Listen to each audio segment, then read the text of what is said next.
So here we're going to look at the connection between the graph of a line and the equation for that same line. These are two different representations of the idea. The line itself is the idea, and the graph and the equation are representations of that idea. So 2 points determine a line. So let's suppose we have a point here at the y-intercept of 0, 10. So x is 0, which means we're not to the right of the y-axis, we're not to the left of the y-axis, we're right on the y-axis.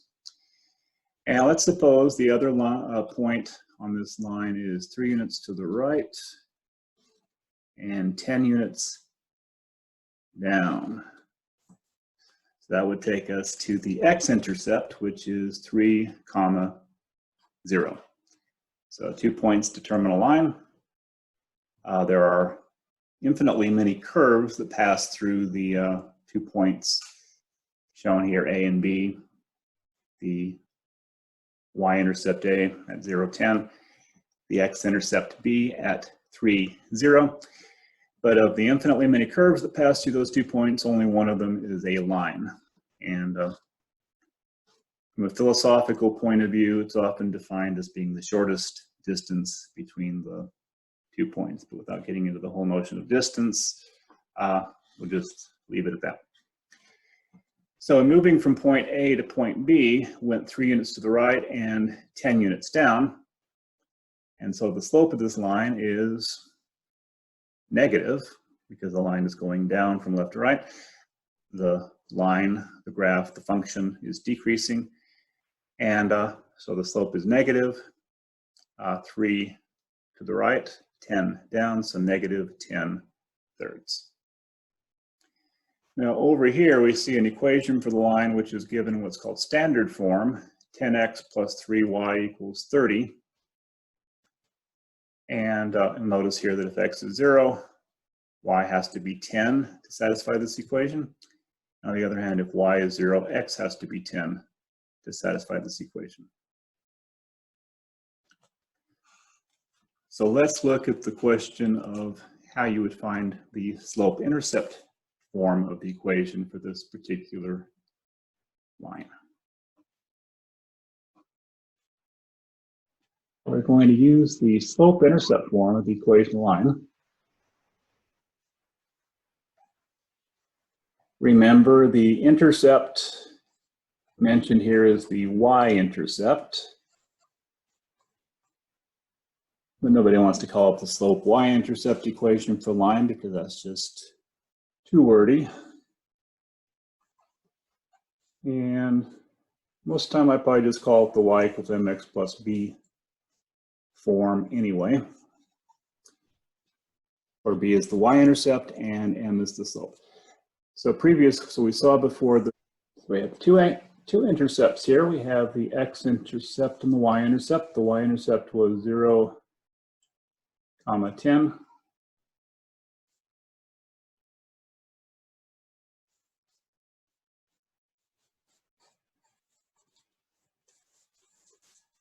The x-intercept 3, 0.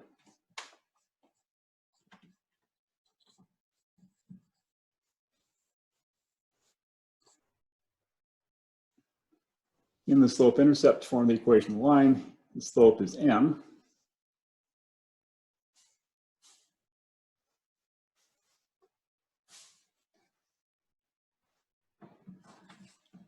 And b is the y-coordinate of the y-intercept.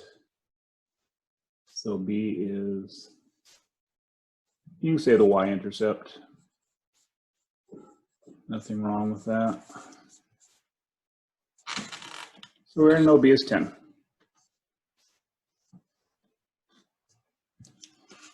And we actually know the slope in this case also, because if you recall, we're looking at the line, went from the point 0, 10 to the right and down to the point 3, 0. The line went down, so the slope is negative. And if we look at it this way, m is negative 10, went down 10 units. And we're comparing that to how far we went to the right. Let's draw a little positive sign. Went right 3.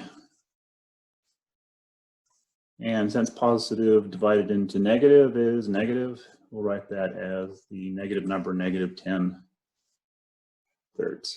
Could write this as negative 3.33333 and so on forever, or approximate it, but we'll just keep it as the exact fraction, negative 10 thirds. Well, that's really all the information we need to write the equation for this line. We know the slope is negative 10 thirds, so if we start with y equals mx plus b, it follows that y is negative 10 thirds x plus 10. And you can check that with the 2 points we have, 0, 10 obviously works in this equation. If x is 0, negative 10 thirds times that is 0. 0 plus 10 is 10. On the other hand, if we look at the x-intercept, 3, 0, arithmetic's a little bit harder, but not much. Negative 10 thirds times 3, well, 3 divides into, let's actually write that down. Y equals negative 10 thirds times 3 plus 10. Well, what happens here with the 3 divided by 3 is that becomes 1. And so this whole thing then becomes negative 10 times 1, or negative 10 plus 10. And of course, negative 10 plus 10 is 0. So we can see that both these points satisfy the equation. So this equation, y equals negative 10 thirds x plus 10, is the one and only slope-intercept form of the equation of this particular line.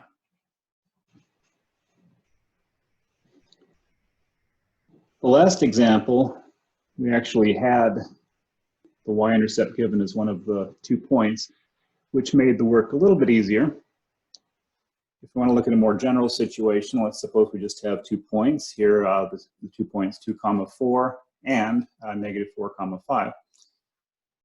Well, it's not much harder than the example we saw before. The first step is to find the slope.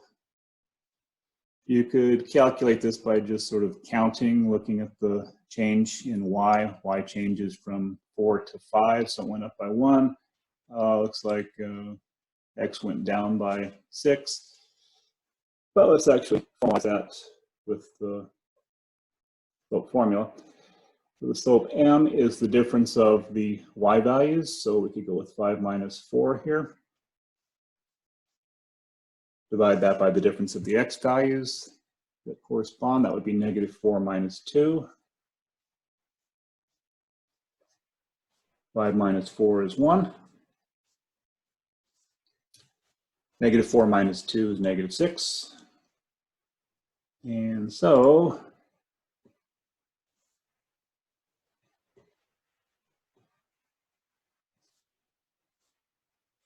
negative 1/6 is the slope. What this means is that every time you pick a point on the line, if you go 6 steps to the right and go down 1 step, you'll get to another point on the line. Again, the slope is down, and between any 2 points,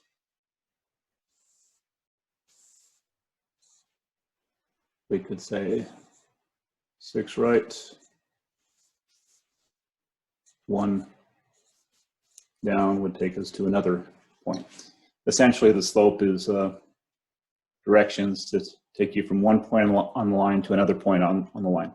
But you have to have a point to start with. Well, if we go back to our slope-intercept formula then, y equals mx plus b, well, m is known, negative 1/6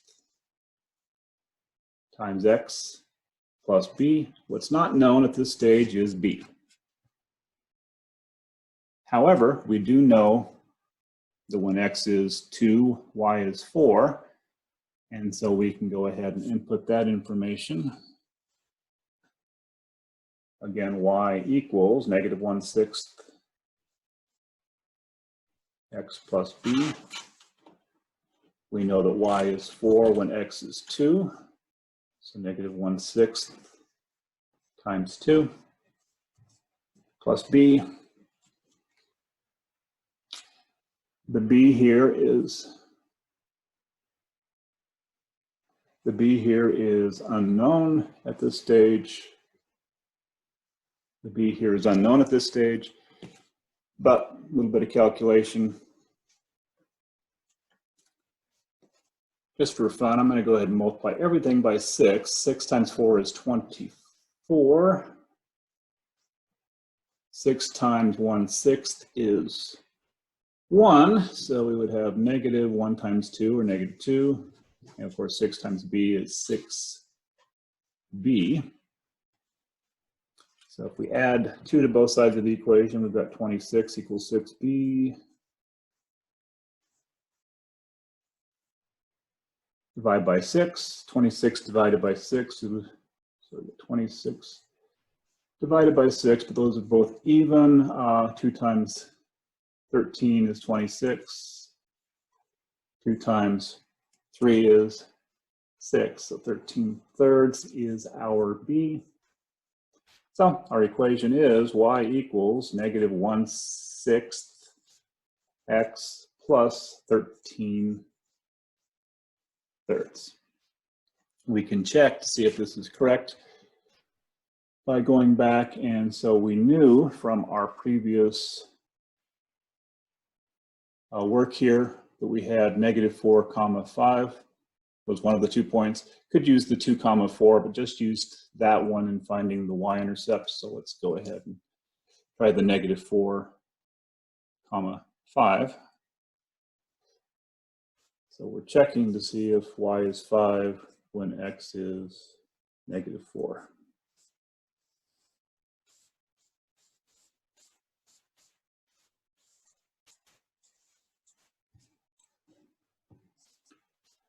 So negative times negative is positive. 4/6 is the same thing as 2/3. So we have 2/3 plus 13/3.